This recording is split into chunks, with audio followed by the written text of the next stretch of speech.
That feeling inside of you that comes up when you see someone experiencing a type of lifestyle, it is an indication that you want something more or something different. And guess what? You get to have it. There are steps to take in order to get it. Yes, but you get to have it.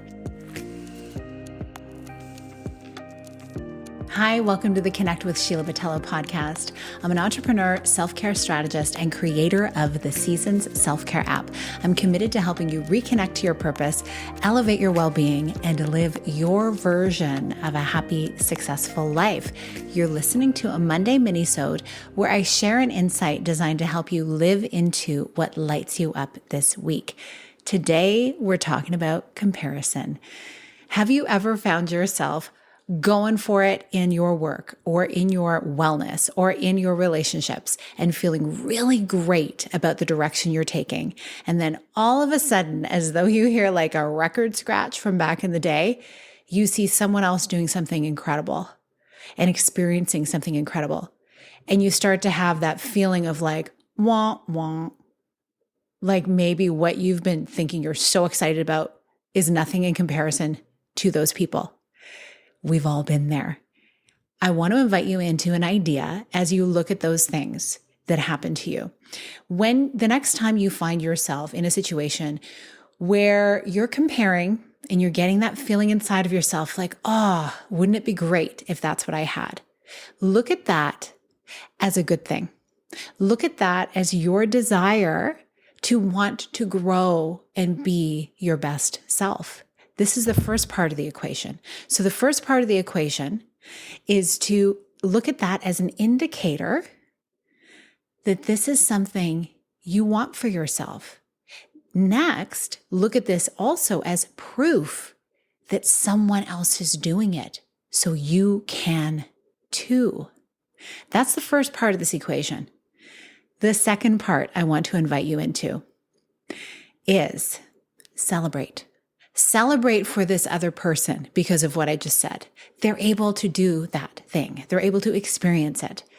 When you witness someone else experiencing something incredible, society typically has us programmed to think that like, if we have that feeling inside of us, it's jealousy and it's bad, it's evil, or we have been programmed to see other people having success and be like, oh, well, and starting to look at the things that maybe aren't good about that person and why do they deserve that and I deserve it? How come they have it? This is really something that we learn from being children, okay? And often many adults never grow out of it. So I invite all of us to kind of do a little audit. Where is some of that still lingering inside of us? And instead turn it into celebration. Celebration that that person is being able to achieve the thing and experience the thing that they most desire. And you know what? We don't see what goes on in the background. We don't see what it took for them to get to that place. Society would also historically have us starting to look for maybe shortcuts they took, and maybe shortcuts are a bad thing.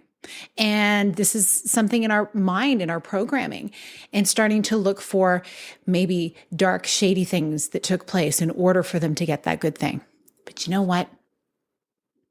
I've talked to a lot of people about their story of what got them to where they were, to this beautiful life that they have.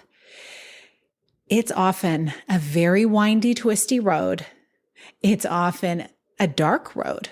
It's often a lonely road. Because these individuals living incredible lives and experiences have either come from a place where they truly need this change. It's almost like a life or death situation for them to make this change in their life because they've experienced something so dramatic in their life that they've wanted to work really hard to have a different life. That's often a story. Another story is maybe they've had, an average kind of experience in their life, and they've just wanted to try something new. They've had an idea. No one's done this thing before in their family, in their community, and they just know that it's something that is meant for them to do, and no one around them understands. That can be it is a very lonely road.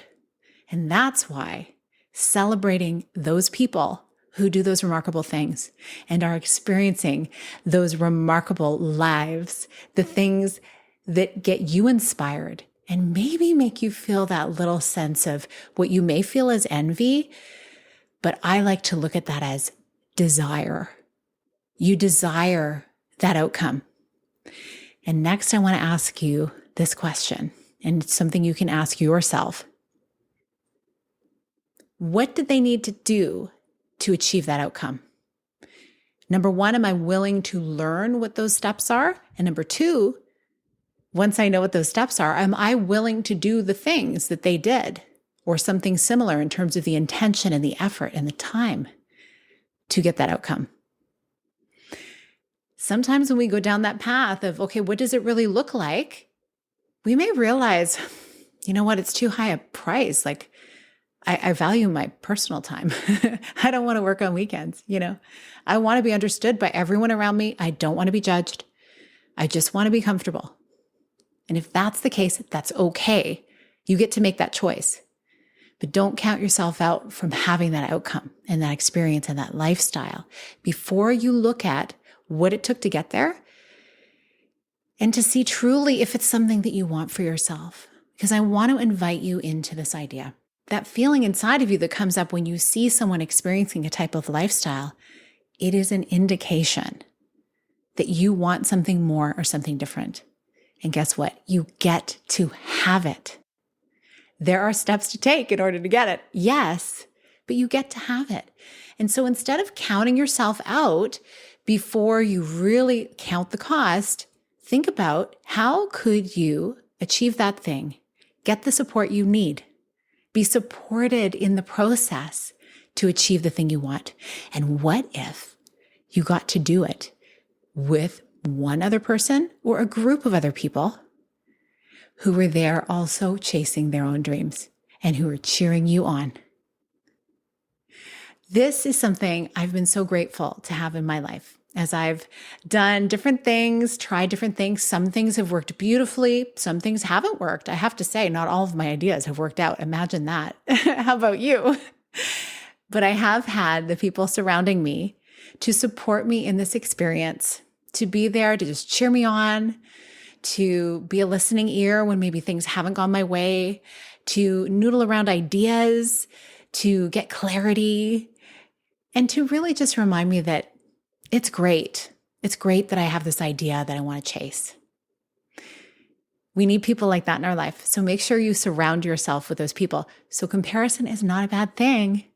It's only a bad thing if we're trying to destroy that other person in the comparison game, or we're destroying ourselves by thinking, oh, I'm compared to them. I'm just so terrible and my life isn't good and I can't have anything like that. How could I ever achieve that? We throw that out the window, okay? Let's start fresh today. I've talked recently about how we talk to ourselves and why that's so important. Let's start shifting that. And let's start it when we look at other people and see where these desires are.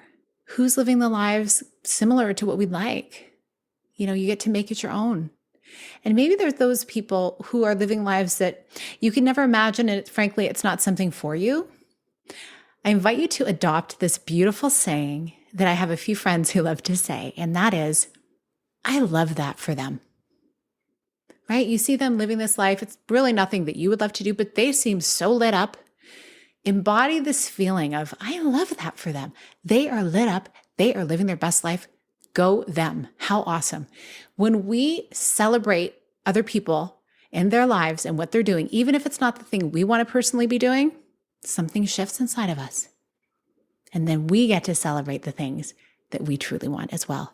And I feel like that energy opens you up to creativity to find out what the next steps for you are. So I leave that with you this week. Have a look at what comparison looks like in your life. Let it support you instead of drag you down. Thank you so much for listening. If you're wanting to be in a community of people who are chasing their dreams, who may be those ones in their family or community who've never done this thing before, and they seem like they're always off creating something or traveling somewhere and no one really understands why are they always working on their soul business? Like, what is this thing? Then stay tuned. My mastermind is opening up in the new year. There's ways for you to get on the wait list in the show notes, as well as other beautiful ways for us to work together in a community of like-minded people, like-minded in the sense of let's go chase our dreams, let's go be lit up about our lives, and let's shine a light on all of the people around us as we do. Thanks for listening. I hope you have a beautiful rest of your week. Big blessings.